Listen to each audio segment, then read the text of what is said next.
Okay, so let's look at defense against the stick. And we're looking at what we call an angle 2. So this is what we call an angle 1, is I'm coming this way with the stick. An angle 2, I'm going this way.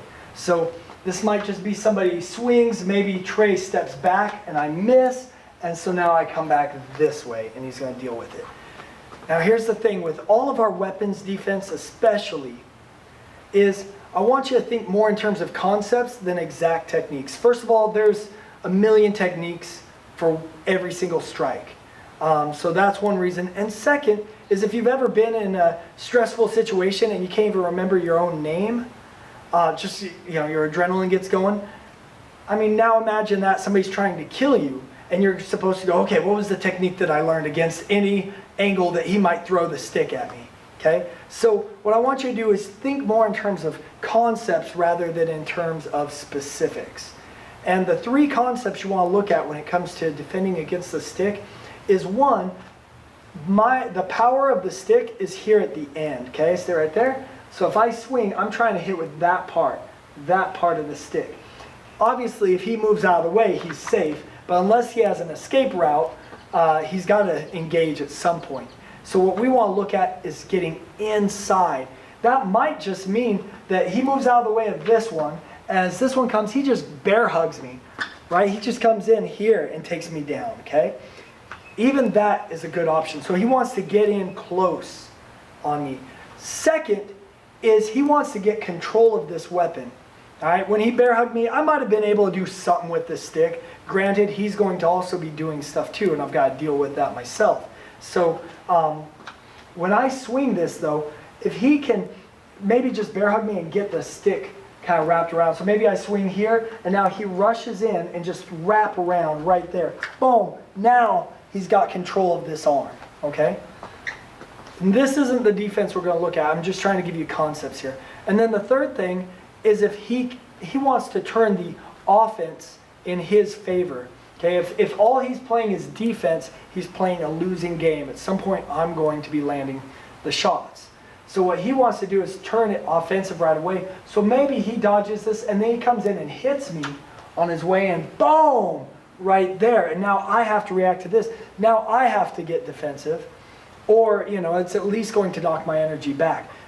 So the three concepts I want you to keep in mind against the stick is you're trying to close the distance. You're trying to get control of this stick arm, and you're trying to turn the offense in your favor, okay? So now we're going to look at how we apply it to one of our main defenses here. So as I swing here, what he's going to do is he wants to block the first attack with his forearm, and he's just going to, I think of it like I'm building a roof here, okay? So it creates this slant.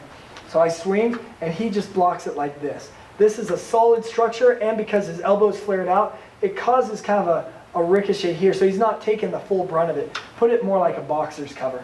Here, that I can break right through his arm. He goes here, he presses it against his head, now it's got this slant. Maybe I'm coming more downward, it's going to come down that way. So he's doing that to help absorb the power, and most important is this hand is going to glue to his forearm like that. He glues his arm to forearm because he doesn't want to let this go. Now he's got control of the weapon. When I hit, now just block but don't grab. When I hit, if I hit him, I'm going to pull back and fire again. Nobody swings by just going here and standing here. And if they do, then you don't need to learn anything. You just let them swing one time and then you're good. So when I swing, my hand is coming back. As he blocks and he grabs, I'm essentially pulling him to me like that. Okay, so I'm helping him out by pulling that arm back. Now this arm, all he has to do is reach through and turn it, and then snake that other hand around, and he pulls it to his chest. So it's stuck, okay? I could get out of this eventually, but this gives him time to maybe land a couple shots. Maybe he goes hit there, maybe he grabs my head and knees, boom, yes. And now he can disarm by either pocking downward, just like that, or he goes in, he wraps it up, and then he just does a chicken wing and throws it out the side there. So that's dealing with that angle two with the stick.